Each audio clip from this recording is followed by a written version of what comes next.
how did these three ordinary guys escape out of the most secure prison in the world? The first challenge was getting past 8 inches of dense concrete surrounding their cells. They came up with a plan to pocket things like spoons from the mess hall, beat up toothbrushes, and somehow even scored a motor ripped from a vacuum to help them get through. And every night without fail, these three guys would go at that wall, grinding it down bit by bit, even taking shots at it during daylight hours when the prison blasted music through the building, which soundproofed any sound they were making. Then, to keep the guards clueless, they'd plug the gap with just random junk they had lying around. Now jump ahead roughly 6 months of chipping away every single night. They finally broke into a service tunnel running behind the wall, but they were far from done because they still needed a way off a rock surrounded by ice-cold open water. Considering Alcatraz was the most locked-down facility on the planet at the time, so the next stage was to quietly smuggle supplies into the tunnel day after day,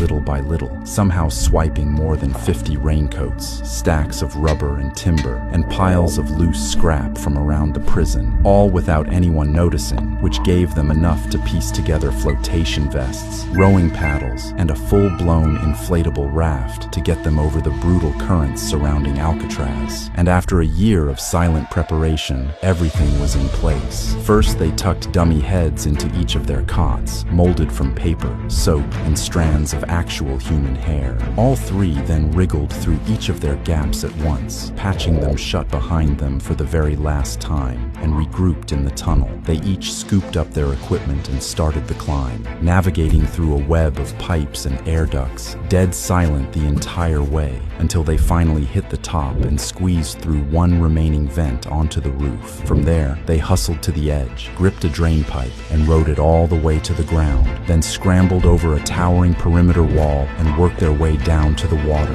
Before a single guard could spot them, they threw the raft into the bay, piled in, and launched off from the most secure prison in the world, and were never found, leaving behind one of history's greatest unsolved cases.